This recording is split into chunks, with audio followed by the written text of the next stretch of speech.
And welcome back to the second round as we are here now in Jeddah to the Cornicho Circus.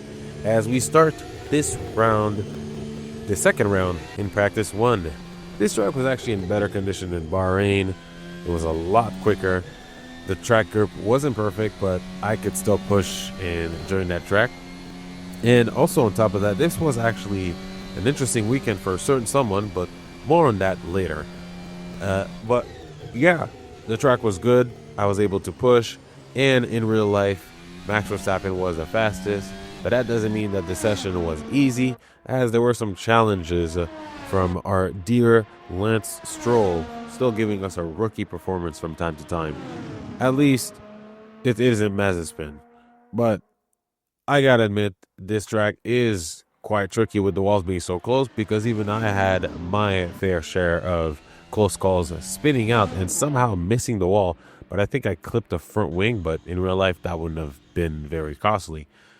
But overall, my lap time during FP1 wasn't that quick compared to the real life performance, because I was really not pushing, and maybe I should actually try to push every now and then.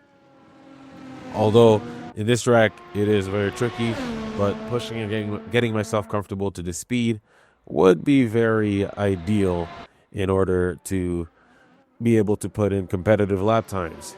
As we know, for round 2, I am trying my best to make it into Q2. Let's hope that I make it there. But anyways, now in FP2, Alonso was actually the fastest in real life, which is nice for him, but we all know that practice doesn't mean much. But it gives us a glimpse on how some teams can understand how to extract the maximum of the car's performance over time, and where others maybe find their limit a lot quicker. Also, maybe the fact of sandbagging or having a car that is only competitive on short stints. But oh well, it is what it is. But this time, I would have to admit I felt pretty good, as this track is quite straightforward, to be honest. I mean, Bahrain is not super complicated, and it is a track that I've driven on so many times because it's one of the first races, if not the first race. So yeah. So as the laps went on in FP2, I was able to get faster and faster, getting into the low 30s, which, felt pretty good. I was beginning to really feel comfortable with the car, feeling the rear sliding a little bit, and having to manage that in a very beautiful way, because this car is very well done. But on that note, going back on the one that had an interesting weekend, going back on the one who had an interest, oh my gosh. Now, going back to the one who had an interesting weekend due to Sainz not doing so well and having to get a surgery because he got appendicitis, Oliver Behrman was to take his place for the final practice and in qualifying and in the race. But before we get to qualifying, talking about the race, let's talk more about him, because his performance was something else. During practice, he wasn't the fastest, but no one expected him to show a similar performance to Sainz. But at the end of practice, he was nearly 1 second slower than Charles, which is not too bad for his first official drive on an F1 car, which is not testing. So that is still in the top 10. That is not nothing. And one thing that I would like to say before we get into qualifying, if you like this video and you want to show some support and see more of it, remember to like and subscribe and hit that notification bell, as we will continue to upload these videos for the challenge. But for now, let's get into Q1. Here we enter qualifying.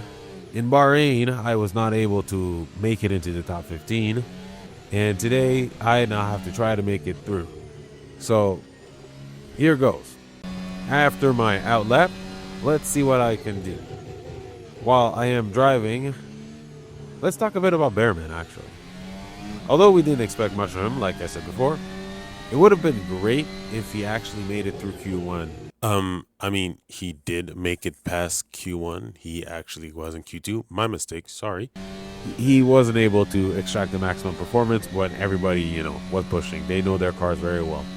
But it is what it is. It's not too bad, because we'll see if we're able to make it through as our laps continue. So at the end of this lap, I did a 129.9, which is not that quick in comparison to the rest of the field. So I had to go again to try and set a faster lap as the time was trickling down.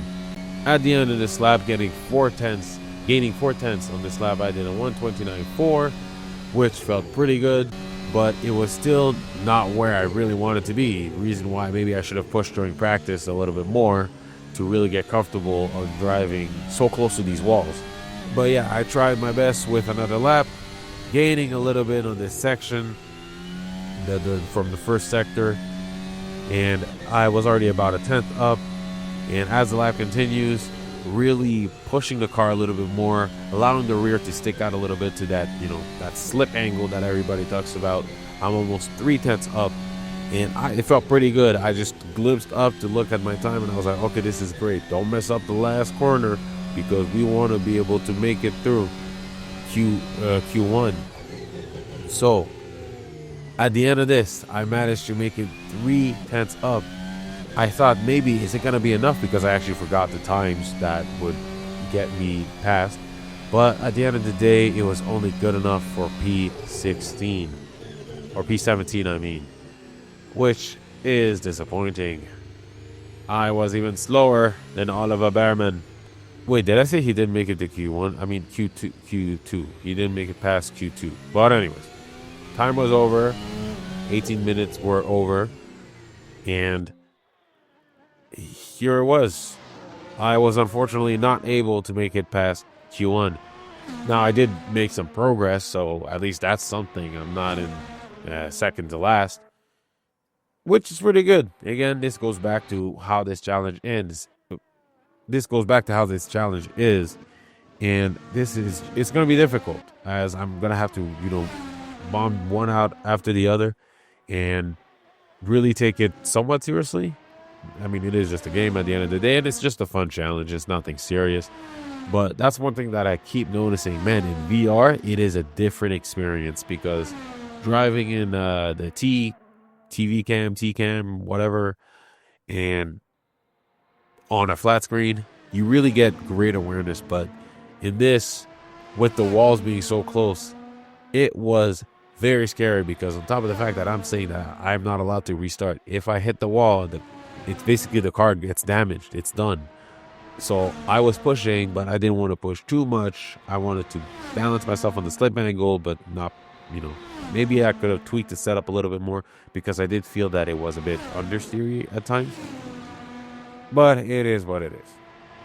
Let's talk about the race. First, I didn't talk about Bahrain, so let's talk about that race as well. It was okay, I guess. Russell overtook Leclerc early in the race, and it was pretty nice. McLaren showed some pace, and Charles was falling behind because of the rocket ship that Ferrari built for him. But no, to be honest, for real, the Ferrari actually had a decent car that year. Better than 2022, in my opinion. But Charles had very little pace in Bahrain. But long story short, Max won by over 22 seconds, and that's the end. And it was okay at the end of the day, with some decent drama. And now in Jeddah, that race, I have to say, was really interesting for me, primarily because of Oliver Behrman. So the race had Charles and Perez in a very nice battle. I thought the race was going to be more interesting with this battle, maybe similar to 2022 with Charles and Max, but unfortunately it kind of ended pretty quickly. But Behrman, to me, made things quite interesting. For an F2 driver to so quickly have an F1 race, not only was it a lot of trust that Ferrari placed onto him, and especially with this car, but I have to say, he delivered, unlike our rookie Lance. I actually preferred the drama during that race with the whole Magnussen and Tsunoda situation that happened, but Behrman finished in P7 ahead of Hamilton on top of that, which is just crazy to me.